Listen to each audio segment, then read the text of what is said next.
Assalamualaikum warahmatullahi wabarakatuh dan selamat bertemu kembali. Untuk yang hari ini kita akan tengok masih lagi dalam chapter 4, chapter memory. Apa yang kita akan bincangkan hari ini adalah tentang cache memory. Okey, cache memory, apa dia cache memory? A CPU cache is used by the central processing unit of a computer to reduce the average time to access memory. Maksud dia kat sini, CPU cache ni adalah memori yang digunakan oleh processor atau CPU untuk memendekkan masa untuk access memori. Okey. Jadi apa lagi ciri dia? Cache is smaller, faster, which store copies of data from the most frequently used main memory location. Okey, dia kecil dan laju dan dia akan simpan copies of data daripada location yang daripada tempat maksudnya data yang biasa digunakan. Dia akan simpan. Okay, as long as memory accessor are cached memory location, the average latency of memory accessors will be closer to the cache latency than to latency of the main memory. Jadi masa untuk capai data tu adalah akan sama dengan cara masa untuk capai data daripada cache memory.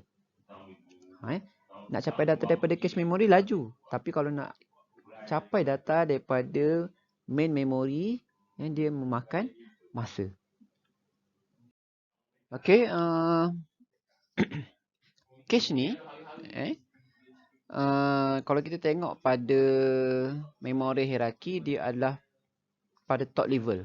Maksudnya dia adalah memori yang paling laju. Dan dia dibuat atau construct daripada SRAM lah.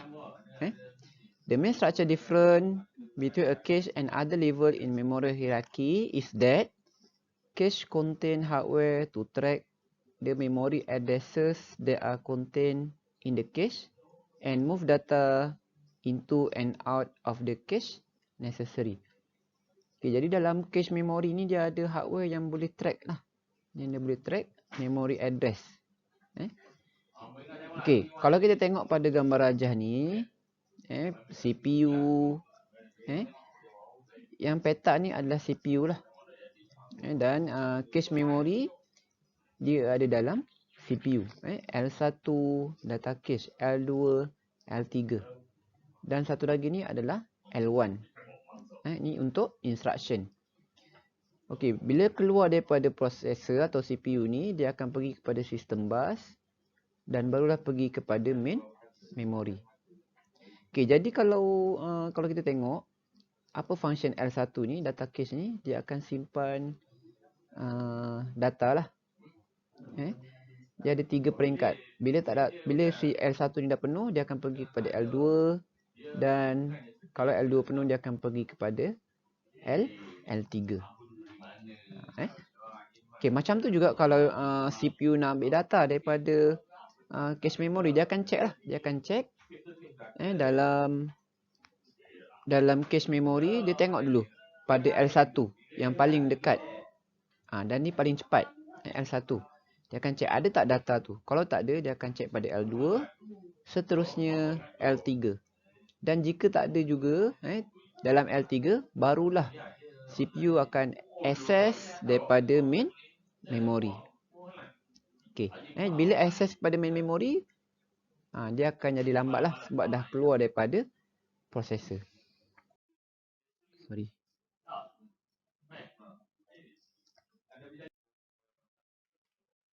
Okay, in principle, a large cache memory is desirable so that a large number of memory reference can be satisfied by the cache.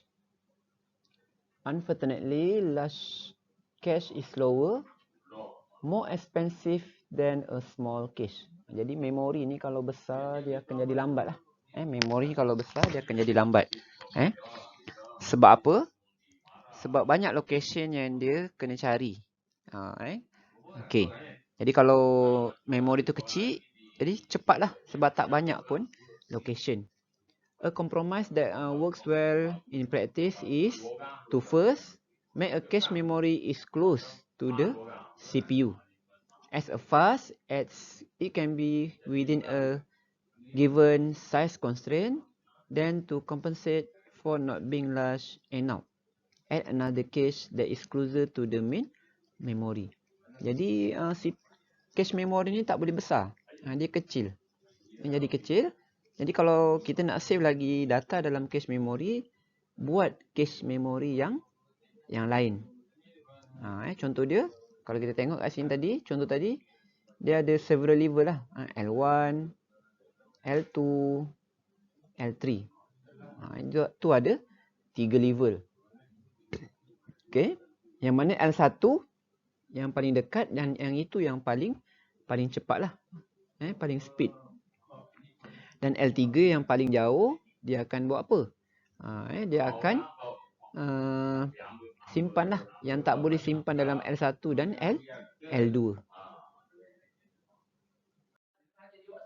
Okey, jadi kita tengoklah dari segi kat mana location untuk cache memory. Kalau kita tengok dekat sini untuk single cache. Okey, yang depan ni adalah CPU.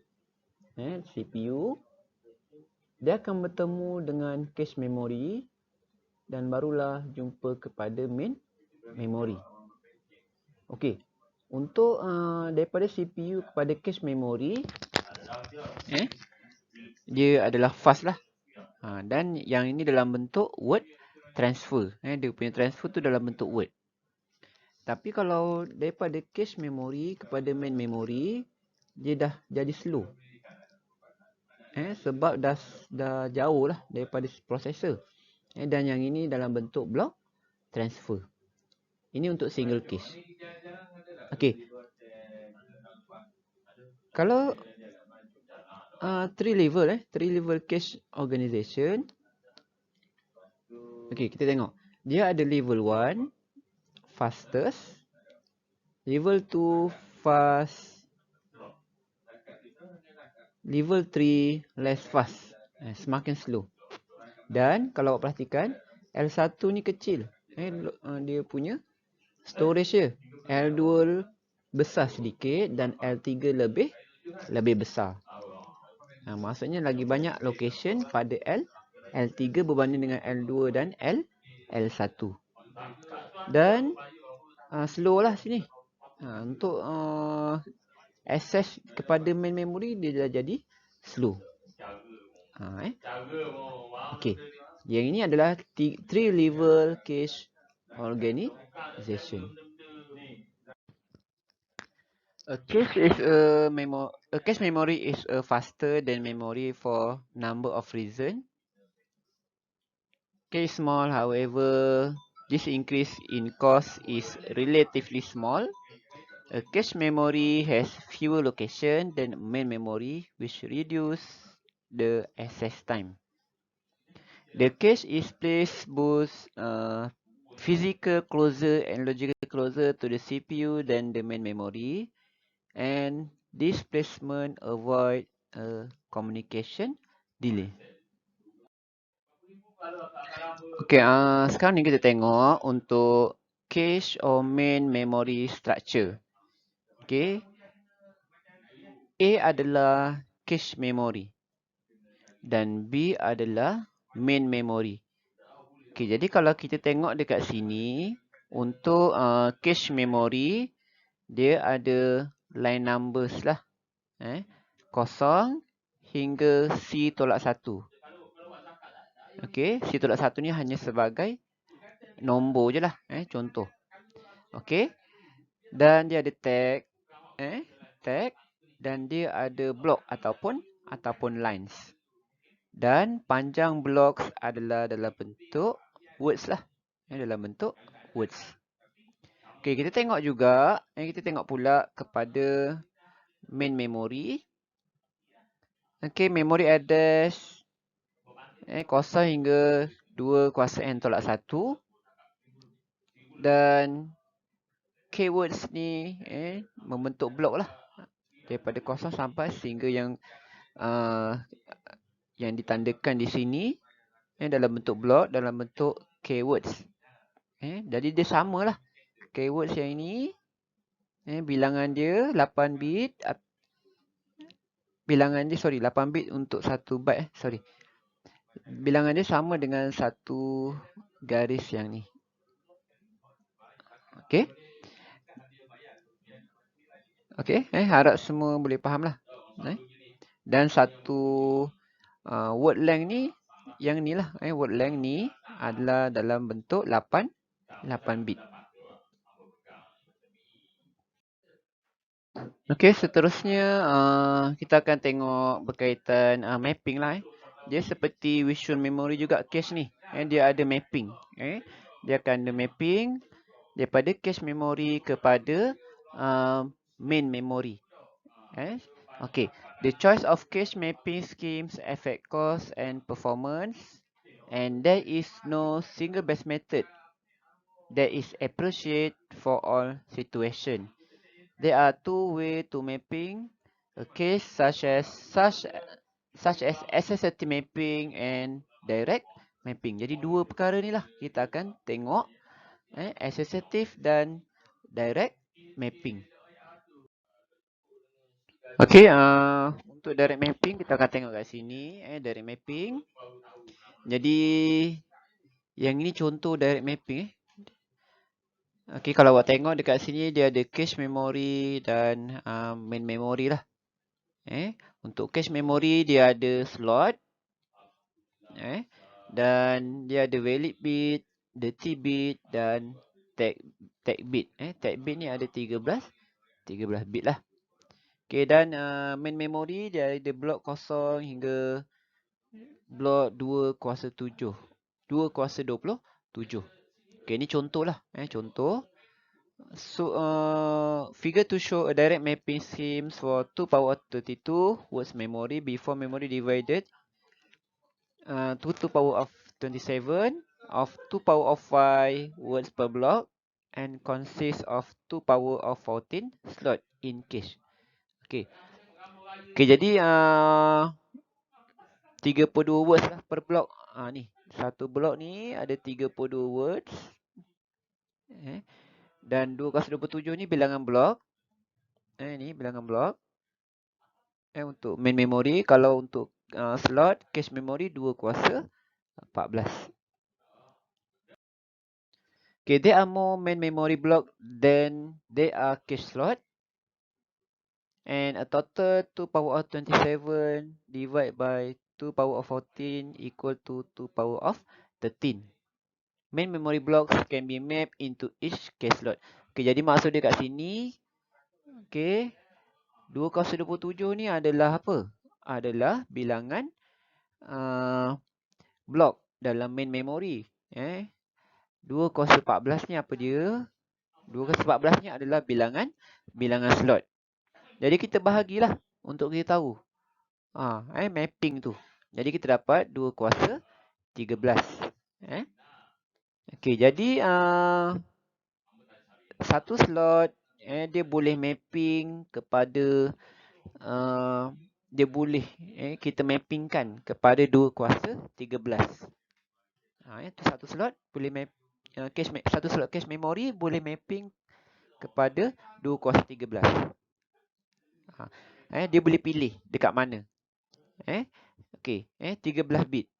Okey, jadi direct mapping ni dia punya teori dia satu slot pergi kepada satu blok.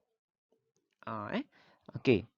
In order to keep track of which of 2 power of 13 possible block in each slot, 13 bit tag field is added to each slot which hold identifier in the range of 0 to 2 power of 13 minus 1. Okey, jadi satu slot. Okey, ni contoh slot, ni slot. Ni slot. Dia akan mapping kepada satu blok kalau direct mapping ni.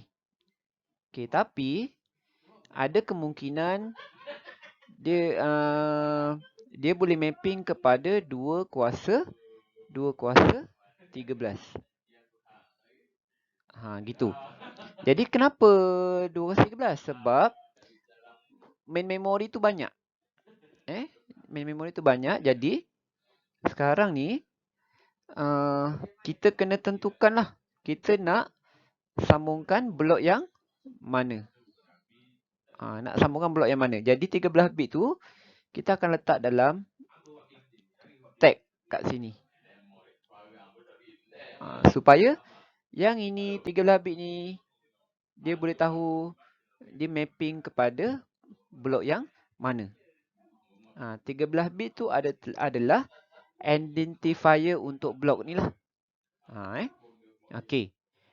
These schemes are called direct mapping because each cache slot correspond to an explicit set of the main memory block. Ni banyak ni. Contoh dia ada banyak kemungkinan dia boleh mappingkan kepada blok yang lain. Tapi jika 13 bit ni dia mapping kepada blok yang ini, menunjukkan blok yang ini, jadi dia akan mapping direct mapping ke sini saja. Yang ini bukan dia punya direct mapping. Tapi dia boleh kemungkinan dia boleh pergi kepada blok yang lain. Tetapi dengan syarat tag kat sini dia kena betul lah. Supaya dia boleh keep track. Okay. Slot yang ni, ni slot pergi kepada blok yang ni. Jadi 13 bit tu adalah identifier untuk yang ni. Macam tu. For a direct map cache, each main memory block can be mapped to only one slot, but each slot can receive more than one block. Okay. Okay. Jadi kita tengoklah mapping. Daripada yang tadi kita akan tengok rujuk kepada reference address lah. Jadi macam mana kita nak baca reference address daripada 32 bit. Dia akan pecah kepada tag bit, slot bit dan word bit. Okay. Jadi 13 bit ni tag, 14 bit adalah slot dan 5 bit adalah word. Jadi total semua adalah 32 bit. Ni adalah reference address lah. Maksudnya jika processor nak cari data dalam cache memory, dia akan menggunakan reference address yang ni.